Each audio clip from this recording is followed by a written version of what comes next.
Hey there, comic friends. I'm Travis, and it's Talking Comics. We're gonna talk some comics. This is for the week of June 4th, 2025. In no particular order. I feel like I don't have a lot of thoughts about this week's books, so that kind of, to some degree, maybe sums up the week, or maybe that's a good thing because maybe this won't be 50 minutes long or whatever. Oh, happy Father's Day. I'm recording this on Father's Day. So if you fit into that category, happy day. And celebrate however you celebrate. Anyway, let's talk some comics. First up, we're going to talk Birds of Prey, issue number 22. We continue with the basically, oh no, Barda has been taken down. Something's taken down a new god. We need to be concerned and figure out what's going on and get our friend back. This issue, to some degree, kind of feels like we drug that a little bit. That's the first time I could say that we just kind of, we didn't move the ball forward. I guess we did. We meet this tainted version of Barda they're going to have to deal with. Figure out what that's about. There was, I guess, the part with Barbara, Oracle, Batgirl, whatever, where she is trying to puzzle out what it all means. How did these people get the power they have? What's going on? Is there other players involved? I guess it's fine in the sense that, we get to see her doing detective work. But it also felt like she asked questions, didn't really go through anything to answer those things, but answered those things. I don't know. So yeah, it is all right. It's all right. I'm still enjoying it as a whole. This issue didn't really speak to me a whole lot. So just read this a few minutes ago. Galaxy of Madness, issue number 10. This is the final issue of the series. This kind of fun sci-fi romp.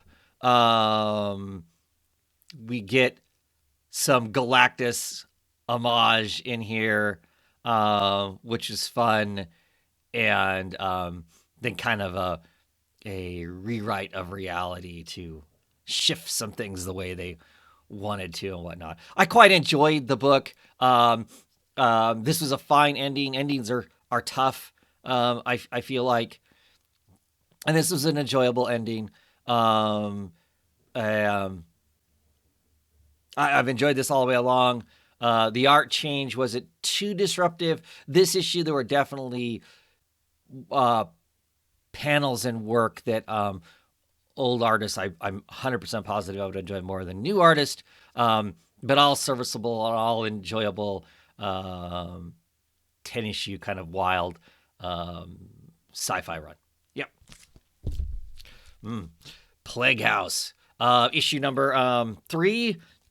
Right off the bat, this is one of those books I just love, like the covers, the trade on it and whatnot, because it's every issue is the same. They use the same elements, and so like if you happen to have all the books together, they just clearly are a series together. You could take the title off of it, and it would still clearly be all books that should be together. I really enjoy that. So all of these have had like a building house of some sort, and one of our main characters, one of our spook investigators on the bottom of it. And this issue was really cool.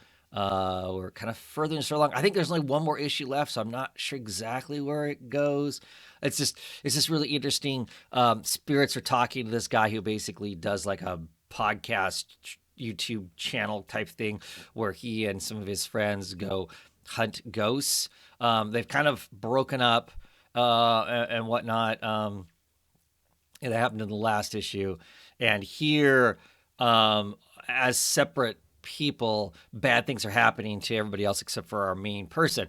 Our main person, clearly there's bad stuff happening to him too, but he's listening to the spirits and basically helping them seek their revenge. But there's this um, hint that there's a bigger thing that needs to be taken care of, and it sounds like maybe he is going to be taking care of that next. So that next issue could be completely wild. Really enjoy Dave Chisholm's art. He's just definitely has his own style. He works in some pretty wild color palettes. I mean, the cover is his.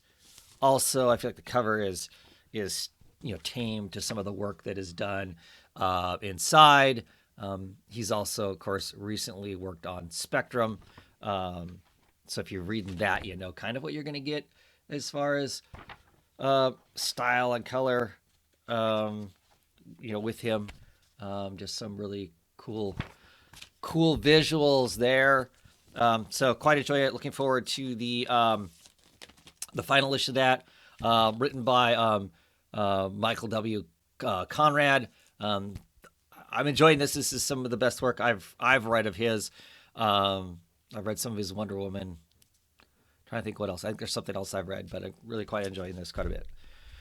Well, the final issue of The Moon is Following Us, issue number 10. Some great emotional beats in this issue as we kind of tie things up and give ourselves a pretty cool ending, I think. So yeah, I mean, the ending, some ways, feels easy for how hard things felt going along, but that's okay. Like I said, I always have mixed feelings about the endings of books. I don't know what my expectation is or what exactly I'm wanting. For some reason, lots of times I end up reading a book and then going, what else could there have been? Was this the message of everything else I've read? I don't know. I go through a lot of thoughts on ends of books. But all the way along, this has been a great read by Daniel Warren Johnson and Riley Rosmos. It's just been quite enjoyable. And like I said, some really excellent emotional beats in this and a great ending, I thought, to the book. So good stuff. And then from Dark Horse Comics, we have Arcana Royale, issue number 2. It gets explained to us what the stakes are in this unique card game amongst the devils and demons and other entities that are playing this game. And there's some other players that show up in this that aren't actually in the game, but are influencing potentially how the game is going to be played. All interesting stuff from Cullen Bunn. Some great artwork by AC Zamudo. Anyway, so yeah, I'm enjoying it. It's kind of fun to see what exactly is going to happen. Book I'm super stoked about. Here we are, the Sixth Gun. Road to the Sixth. The Sixth Gun is back. This is issue 0. Super pumped for this. Sixth Gun is one of my favorite books. I have probably bought somewhere around 25 to 30 trades of the first trade of the Sixth Gun that I have given away to people. I'm sure I've sold at least that many more to people over time. I own multiple pages of the original Sixth Gun art. I am a huge fan. I even have just straight up commissioned work of Sixth Gun from Brian Hurt.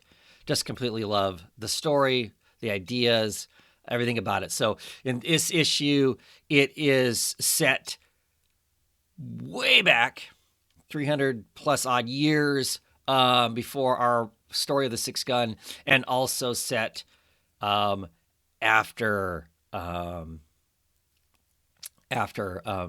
Becky has done her stuff. So, if you have not read The Six Gun, you need to track down the trades and read The Six Gun, and then get on board with this. It's an amazing occult western, and it is just a great book with lots of great beats and lots of exciting stuff in it and whatnot. And anyway, so this issue in particular, like I said, it has to do those two things. We get to see some stuff from the past. We get to see the person who has probably been potentially resetting time as it goes on. Maybe, we don't know. But there's one of the sixth guns right there. That sword, because the weapon changes through time to match the times.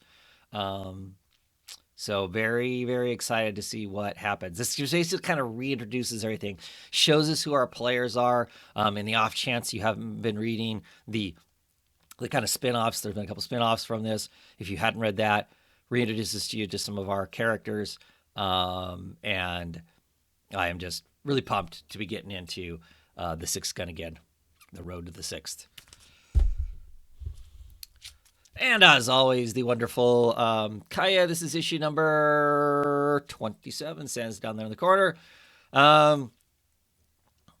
So we get a return of a character we didn't think we'd see again, which is awesome. It also throws into complications with Kaya, some of the choices that she's made. Now she's having to kind of suffer with some of those choices that she's made. She's still struggling with the demigod who she doesn't believe is really being the righteous person. They're breaking out some slaves. It's going to be some interesting stuff. But as always, just a really enjoyable book. Just a delight as an action adventure comic.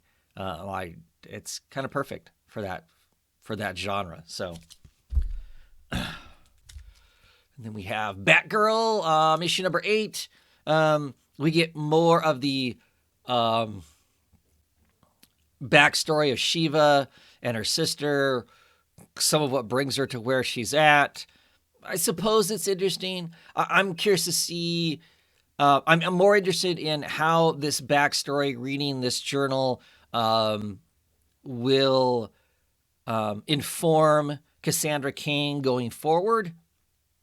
More interested in that than I am necessarily in Shiva's backstory herself. So I'm interested in that part of the story. But it's been a fine read otherwise. I'm looking forward to issues to come to hopefully they show that. They show what that information does. Yeah. The final issue of Let This One Be a Devil. Enjoyable. It's kind of just a different eras of the telling of the Jersey Devil, with wonderful art by Kowalski. That's the big thing here. That's the reason I was getting it. I just like his line work, his cross hatching and shading and stuff like that. I just really enjoy.